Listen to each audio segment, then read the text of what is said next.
The most challenging bosses in Dark Souls can you defeat them? Welcome to this epic video on the most challenging bosses in Dark Souls. From the terrifying dragon Calamite to the brutal knight Artorias, Dark Souls is known for its tough and unforgiving bosses that test the skills and patience of even the most seasoned gamers. But the question remains, can you defeat them? Whether you're a seasoned Dark Souls veteran or a newcomer to the game, this video will put your skills to the test and push you to your limits. So, grab your controller, get ready to die a lot, and let's dive into the most challenging bosses in Dark Souls. Subscribe to our Daily Ellie and be a part of our journey. Bed of Chaos. The Bed of Chaos is a special entry because it isn't a boss that deals a lot of damage or moves quickly. The creature does indeed remain stationary throughout the fight, trying to skewer the chosen undead with gnarled roots, jagged branches, and orange lightning. Possibly the worst boss in Dark Souls is the Bed of Chaos. Because the player's feet progressively start to fall apart beneath them throughout the fight and one mistake might result in sudden death, it is challenging.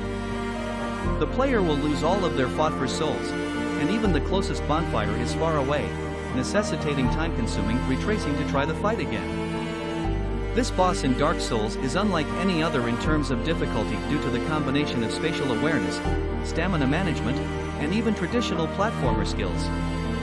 Centipede Demon. The Centipede Demon, a huge, lumbering boss, guards the path to Lost Isolate. Its enemy's surroundings are a challenge in and of itself, because its limbs are made of hideous insects. There are only so many places the selected undead can stand safely while battling this boss, because the battle takes place in a huge lava pit. Making matters even more challenging, the Centipede Demon typically maintains a safe distance, only coming close to deliver a lightning-fast punch before fleeing across a field of magma that is impossible to cross. Players must watch out for the demon's tail if it gets closer, because if it is cut, it will turn into a small centipede enemy and make the battle even harder. Gwyn, Lord of Cinder. As the main story of Dark Souls comes to an end, players are forced to battle Gwyn, the strong god who ignited the first flame and put an end to the Age of Ancients. The Lord of Cinder's overwhelming power and speed are his only real threats. He doesn't summon foes or present any environmental dangers. Gwyn is a skilled swordsman with long range, high damage blows that may deal fire status to the selected undead. Thus players who have advanced this far without learning the parry mechanism are in for a tough battle. If given the chance, he will also perform a series of quick combos on the player that leave them dazed and momentarily unable to defend themselves. The Black Dragon Calamite. The legendary Black Dragon Calamite, who is seen in the background throughout the Artorias of the Abyss DLC, can be fought in the Royal Woods after being shot down by Hawkeye Goff. The tried-and-true tactic of taking out a large boss from below is rendered almost worthless in this situation, since the Black Dragon would either fly away from the player or trample them to death. For players wanting to use a ranged tactic, Calamite will use his long-range mark of Calamity Strike, which makes the player doubly vulnerable to harm. No shield in the game will completely protect the dragon's fire-breathing assaults, because they have the rare ability to deal both magic and physical damage. His flame's yellow-black texture has the additional effect of momentarily obstructing the player's eyesight. Even a successful dodge can cause some disorientation while the agile dragon moves for another attack. Capra Demon.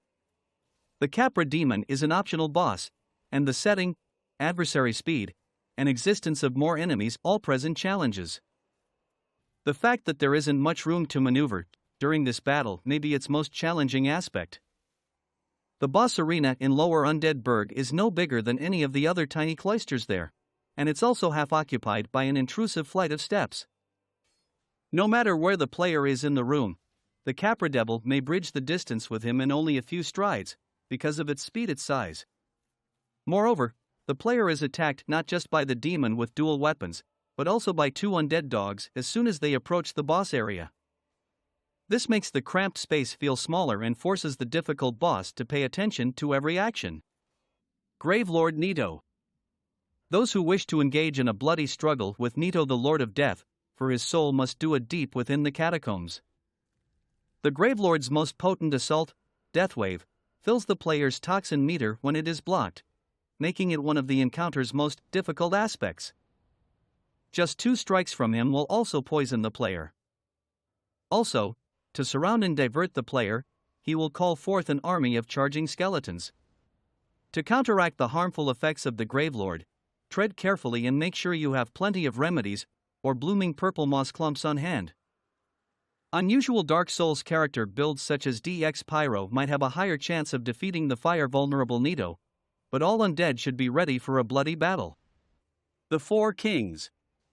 The 4 Kings are another boss that is made more challenging by the presence of additional adversaries since they are suspended in the abyss.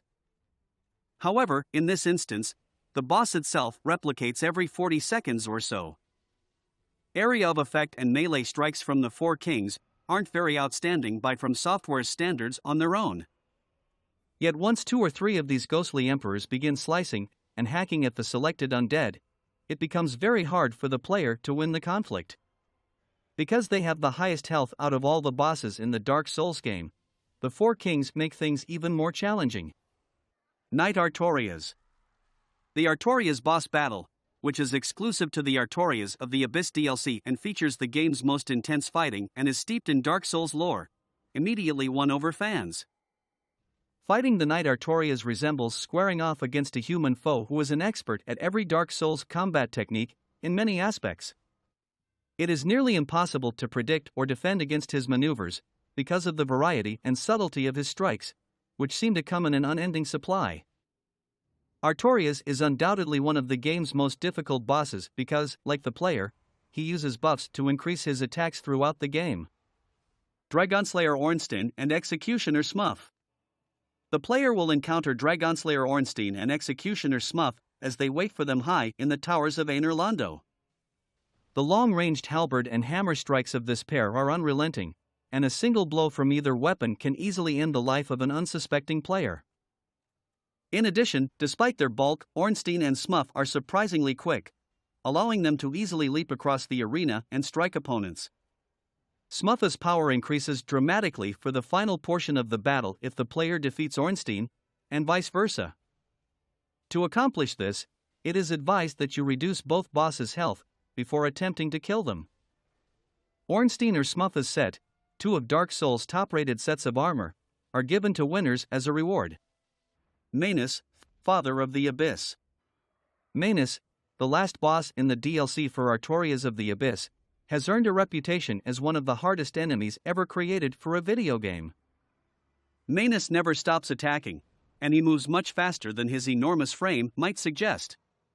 The majority of bosses have engagement styles that permit pace and a brief break to use an Estus flask to heal. Not so with the Father of the Abyss, who, once a battle starts, never relents, and uses both dark magic and physical might to assault. Manus is Dark Souls' most tough boss since, like Artorias, he doesn't require any environmental tricks or summoned hordes to make him more difficult. And that concludes our journey through the most challenging bosses in Dark Souls. We hope you enjoyed the adrenaline-pumping gameplay and the excitement of defeating some of the toughest foes in the game. We hope this video provided you with some helpful tips and strategies for defeating these challenging bosses, and inspired you to continue your journey through the world of Dark Souls.